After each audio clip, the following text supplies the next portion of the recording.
Hello guys, welcome. Collective reading tayo ngayon. So, tanong naman natin ngayon, sino yung nagmamasid or naiinggit sa'yo, okay? So, be open-minded po, hindi po halos lahat makaresonate.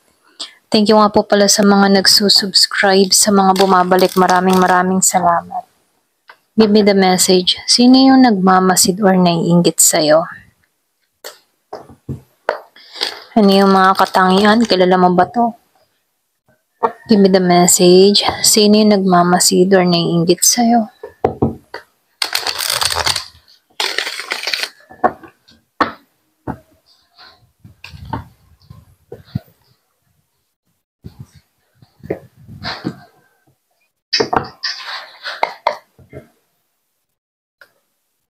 Oo.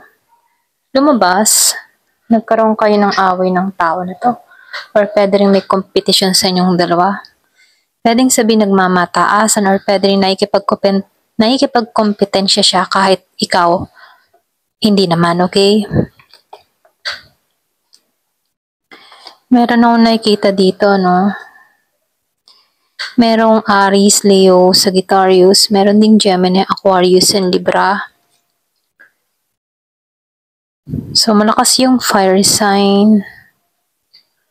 Kumbaga, nakikitaan ko dito itong tao na to, masyado siyang problemado sa buhay. Hindi siya masaya dito. Pwedeng ikaw nakikitaan ka ng tao na to na masaya ka, nakukuha mo yung gusto mo, maganda yung mga nangyayari sa buhay mo, merong bagong simula na nagaganap sa'yo. So, itong tao na to, masyadong competitive sa'yo, okay? Ayan, so meron itong mga pinagdadaanan sa panahon ngayon. So dito, nakikitaan ko dito fire sign, Aries, Leo, Sagittarius. Meron din ditong Gemini, Aquarius, and Libra. Meron din ako nakikita dito na Virgo, Taurus, or Capricorn, and Scorpio, Cancer, or Pisces. Malakas yung fire sign and air sign, okay? So dito, hanggang ngayon, mag-aaway kayo ng tao na to, wala kayong usap, hindi kayo nagpapansinan, pwedeng kapitbahay, katrabaho, kapamilya, okay?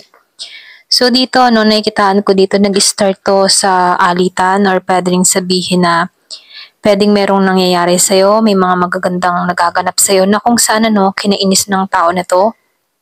So nakikitaan ko dito, masyado tong palaban, okay? Matapang tong tao na to. Kumbaga, handa to sa girahan or pwede rin sabihin sa salitaan. Kung ikaw yung tipo ng tao na tahimik at hindi ka sanay sa ganun, mas nananahimik ka dito at yun ang ikinagagambala ng tao na to, yung pananahimik mo, okay? So nakikitaan ko rin dito, meron tong mga pinagdadaanan sa panahon ngayon, okay? So lumalabas din dito, meron tong sarili niyang issue na kung saan pwedeng sa'yo niya gustong mangyari, okay? Walang nangyayaring maganda sa taong ito. Pwedeng meron tong sariling problema, pwedeng hindi masaya yung love life niya, or pwede rin sabihin malungkot ang buhay niya, or pwede rin hindi siya asensado, Kaya dito, nakikitaan ko dito na itong tao na to ay nagagalit dahil sa magbabagong nangyayari sa'yo, samantalang siya dito, hindi niya matagpuan yung kaligayang hinahanap niya dito. So dito walang bagong nangyayari sa tao na to.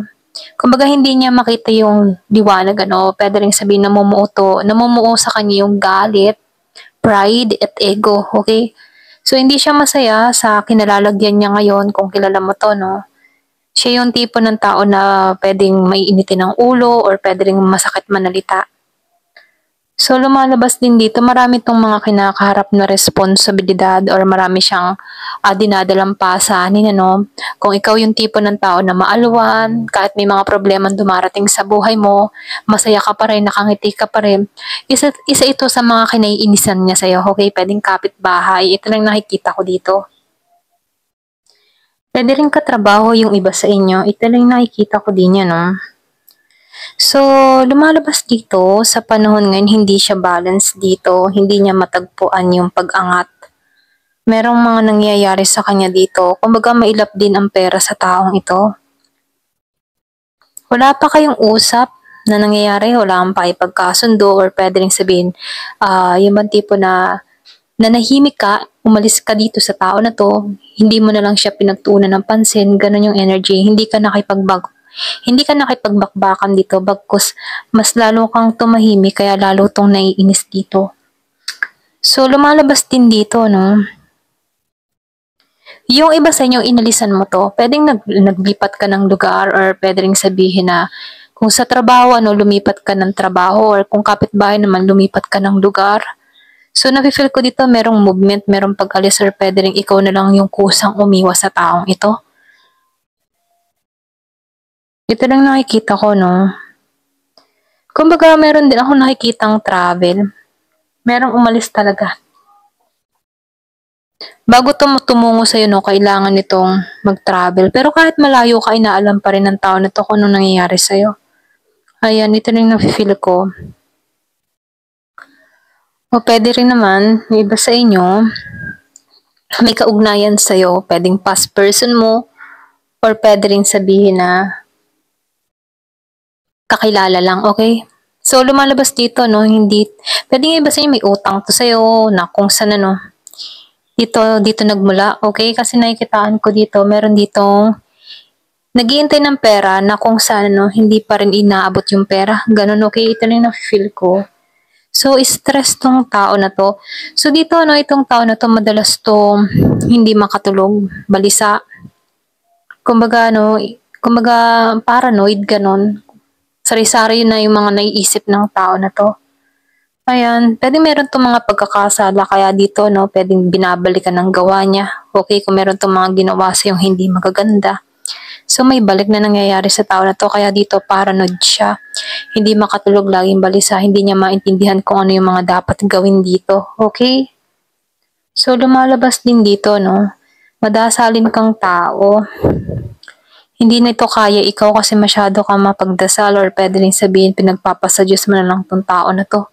Okay, ito na yung nakikita ko dito.